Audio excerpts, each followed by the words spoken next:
Hello there ladies and gents, welcome back once again to the garage. Today I'm going to be fitting this Scottoiler eSystem to this KTM 1090 Adventure. And as if that's not enough, Scottoiler have actually given me a vSystem chain oiler kit for me to give away to one of you lucky sausages. So hang around to the end of the video to find out how you can get your grubby little mitts on that kit. In the meantime, let's get on and fit this thing to the bike. This is the same eSystem that I had fitted to the CB1000R. I've now sold the CB1000R on, so it's going to get fitted onto the KTM. In case you didn't know, the clue's in the name. The eSystem is an electronic system which utilises this control unit to drive the whole thing, change the settings, show you what's going on and such, and this controls a pump inside this part, the reservoir, which then pumps the oil onto the chain. So I'm going to start this little adventure, no pun intended, by fitting the reservoir somewhere, and as far as I can see, there's only really one place that makes any sense, and that is right there, stuck on the frame. On the Honda, I had it stuck under the back seat, so it was all hidden away, whereas on this bike, I quite like the idea of being able to see the thing, fill it up a bit easier. Potentially,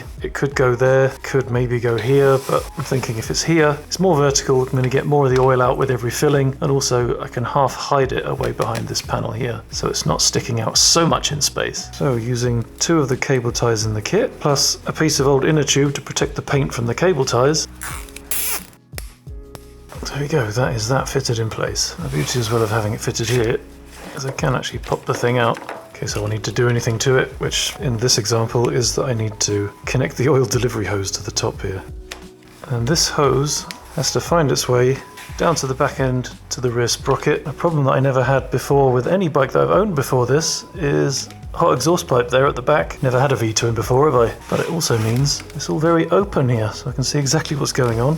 And I've got easy access to the pivot point of the swing arm before I had to go around the back of the engine and underneath all of that. You know, it was just a disgusting nightmare. Kind of thinking now, maybe it would have been clever for me to have actually used one of these cable ties to connect the hose here so that I can keep it away from the movement of the shock absorber there. I suppose what I can do is to put a third one in the middle and then also use that hose to hide the cable ties as well. Okay, so that's in. I haven't pinched that tight because I don't want to restrict the flow, but it's tight enough to hold that hose nice and snug. And then, just as in the CB1000R installation, I need to put the check valve in. This ensures that the system only drips oil when the pump is pumping, and I'm going to put that in here, which means I'm going to split the hose here and then continue on. But as you can see, this hose isn't going to reach to the back wheel because I already split it on the CB1000R. Thankfully, on this job, I've got extra hose because the way from here to there is a lot shorter than it was on the Honda, so this hose will then continue on from this position once I've stuck it in here, because you can't put the check valve in until you've primed to this point. So I'm just going to leave that hose hanging, continue on with this one as if it was a continuous hose. So I'm going to stick a hose clip here, need to make sure this is clean, and then give it a rub with some alcohol. Oh, that's a bit of an Esther Ranson, that is. And while I'm at it, because I've got booze on me rag, to come under here, this is where I'm going to mount a bunch of other hose clips, so I'll get it all nice and clean. I already gave it a bit of a clean when I cleaned the chain, very shiny. Quite incredible that that chain is in better nick after 4 years than the chain on my Honda was after 2. Make of that what you will. So, one sticky hose clip right there. Good solid push, right, that is on. And we come underneath here. One hose clip there, other one there, near where it goes around that corner, the one there after the corner, because better safe than sorry, and then one last one here. So I was about to start routing the hose in, and I thought this all looks a bit flappy in this area here, so I consulted the interwebs, and on marketingengineer.de there's a whole bunch of pictures and ideas and solutions for how to fit the various systems, and it tells me that I should fit a hose clamp here as well. So who am I to argue with the marketing engineers? These clamps are a little bit bigger than it is, so I'm just going to trim it down a bit. There you go, that'll do nicely. So now I've got the hose clip in at the top here, clip that in there. I'll leave a bit of slack there so that this loop can take up the slight movement of the swing arm here, because we're slightly behind the swing arm pivot. I'll get into the first hose clip, into the second hose clip, and the third, and the fourth hose clips, and then we've pretty much reached end destination for the pipes. So now I have to somehow mount this nozzle so that it presses up against the sprocket here and delivers oil to the sprocket and the chain. And I have several options. In the kit here, we've got a little nozzly holder thing, goes over the nozzle like that, and then I can mount this to wherever I can find a nut or a bolt or a screw and use that as the ability to angle the nozzle onto the sprocket, and I can bend this around in any direction I want to make it work. What I'm looking at is I've got the possibility of using the paddock stand bobbin. That would give me this little nozzly jobby poking down like that. But I'm thinking to give it a bit more protection and to maybe hide it away a little bit more, I'm going to stick it behind the shark fin here. First put the dispensing nozzle together. Nozzle. Pop off the shark fin toe guard jobby. Now in here, you can use this handy point to mount that to, and then bend the nozzle onto the sprocket. Well, on second thoughts, looks like that's not going to work because of this lip here. Not going to be able to rotate this dispenser to the angle that I need it. It's just going to be poking straight across, which is no good to me. So what I'm going to try instead is to come onto the front of this toe guard, mounting that nozzle on the outside, then with a little bit of force I should be able to bend that round, put it into position here on the sprocket. I think I'm going to have to move the paddock stand to really achieve this job. And there we go, that is that nozzle in position, lightly touching on the sprocket there, and it'll be feeding oil into this little corner, if you like, which will then run outwards onto the chain. And then, with all of that in place, we need to work from this way forwards to connect the control unit, and then we'll come back and deal with this hose connection when we've got some power and some operation. Because the idea with this end of the operation is that the control unit mounts somewhere over here in the cockpit, and then the cables have to run all the way down to the oiler unit and then also up to the battery to give us power. And I have decided that I'm going to fit my unit around about there. I've already got a lot going on this end with the camera mount there, fog light switch, whereas up here I've got a nice big empty space. Unfortunately at this stage there is only so much access that I can get by removing the seat, but in order to get wiring from this point under the seat forwards into the cockpit area, you have to take the fuel tank off. So yeah, I'm going to have to take the fuel tank off.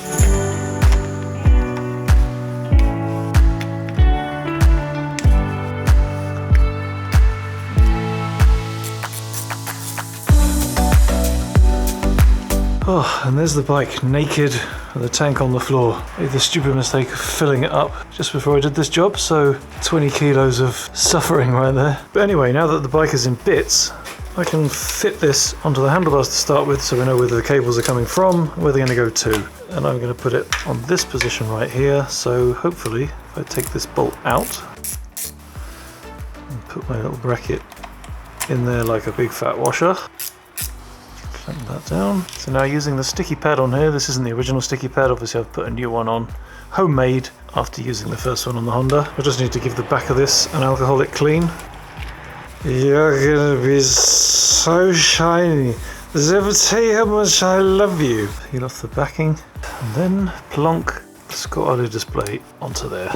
And the angle's a bit odd, but thankfully this thing is flexible enough and it's just ordinary steel, so I can actually give it a bit of a push, force it up a bit, force it in a bit. That makes a bit more sense. Pointing at the driver, or the rider, the pilot shall we say. I'm going to send this mess of cables behind the handlebars over the handguard and then have it follow this main bundle of cables and wires through the forks, underneath the intake snorkel and down between the frame and the airbox.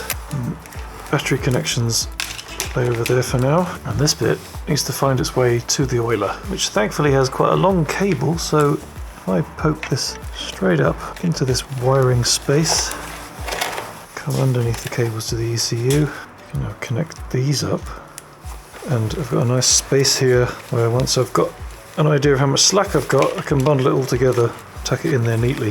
But first, open up the battery compartment, connect up the negative, connect up the positive, and before I tidy this all away, have a quick look. We should have, yes, check it out, we have got power to the control unit. Now using the buttons, can go through the settings, change the sensitivity, all that kind of stuff, but we'll come to that in a second. It's just good to know that the power is working and I can tidy everything up. Leave the fuse on top there where I can get to it, and then I'm going to work from the front to the back with my slack. Should be a wrapper or something. Hijack it into this clip here, tuck the cable behind this handy little cable tray that's here, which is taking this main loom back to the rear end of the bike. That's saved a cable tie. And then last but by absolutely no means least, I'm going to bundle up all of the spare cable and then tuck it neatly underneath that ECU connector there. Tidy! Right, with that all squared away, that all mounted, everything tidied up, I can get on with the next step of making the thing work. But I'm going to go and have a coffee first, stick my feet up, and I'm going to let the garage elves get on with sticking the tank back together, ready for me to do the next step. So, see you in a second. Very well done, the garage elves. So that's everything fitted onto the bike, almost ready to go. Problem is, there's no oil in the reservoir, and the hoses aren't yet connected. So what we need to do is first put some oil in the reservoir, and this is where we come to something a bit new and exciting for Scottoiler, as they're moving away from their usual red and blue oil for the different seasons to biodegradable green oil. For all climates, always the same oil. This stuff is biodegradable, won't kill the animals out there in the nature. And to be honest, I know some of you are going to say that it makes me sound a bit wet, but I'm glad that this stuff is here because I always used the oiler before with a bit of a guilty conscience, thinking that the oil was just getting strewn across the atmosphere. Apparently it's not very friendly for the water life once it gets washed off of the streets. So I'm really happy to see that Scottoiler are getting on board with protecting the environment and getting green with their fancy new green oil. But anyway, let's get some of this Hulk spunk into the oiler. Pop off the breather tube, poke it in the hole there, squeeze away. There's still a tiny bit of blue in the reservoir, I couldn't quite get all of it out, so there might be a tiny bit of turquoise, but here we go with the green action. Fill that up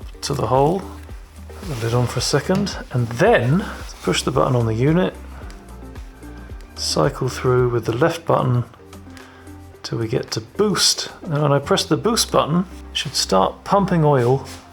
Yep, here we go, see it coming through. Oh, here it comes now down the side there. Okay, and there it is in the pipe now, exactly where I want to connect the check valve. So push the boost button again to stop it, snip off this lower bit. With the arrow on the check valve, have that pointing in the direction of flow. Hook that into the lower section of hose, take my bit coming from above, figure out where I need to chop that. Connect that up to the check valve, and there we go. So now, right, push the boost button again, so cycle through the options, find the boost. It should give me 5 minutes of boostage now, and the oil should now come pouring through the check valve and carry on its merry way. Yep, there it goes, all of its green goodness. So that will now eventually find its way all the way to the back. Oh, looks like it stopped. It only boosts for 5 minutes, so it's possible while you're priming the full system you might need to go again, so push the boost button again.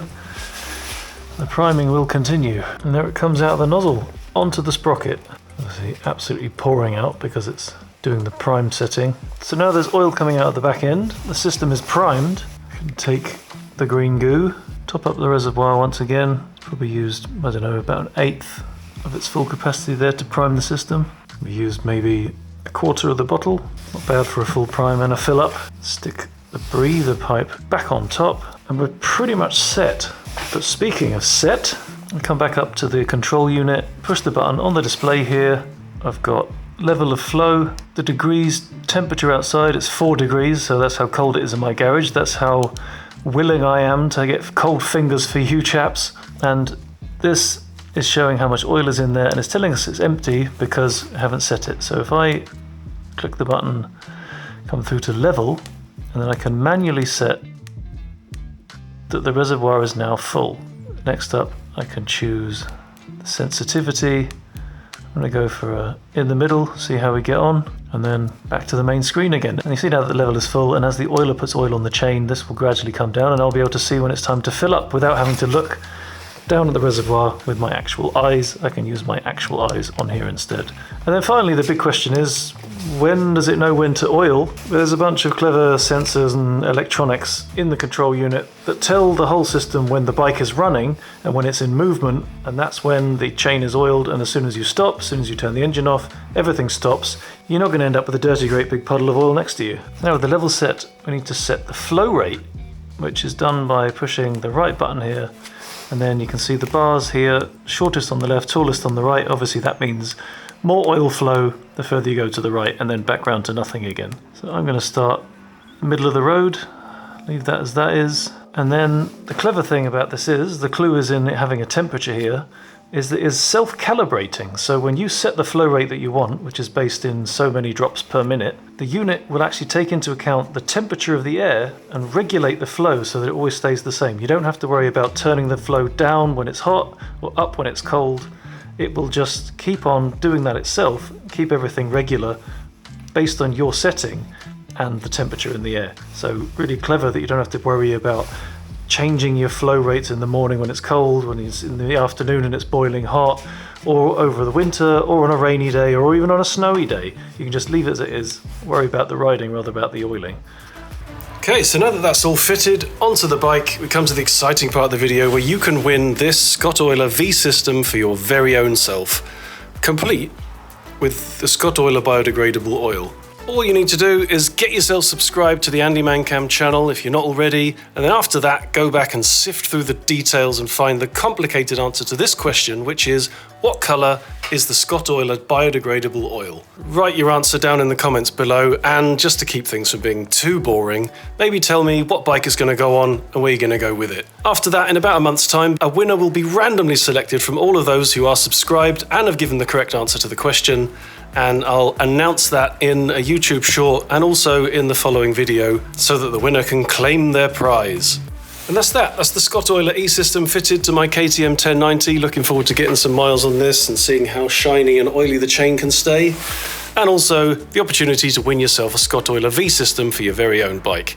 Thanks so very much for watching. Also, massive thanks to Scottoiler for supporting the channel, bunging me this oiler on my bike, and also providing this one for me to give away to you guys. Otherwise, keep your bike shiny, keep your chains buttered up, and I will see you out there. Ta-ra!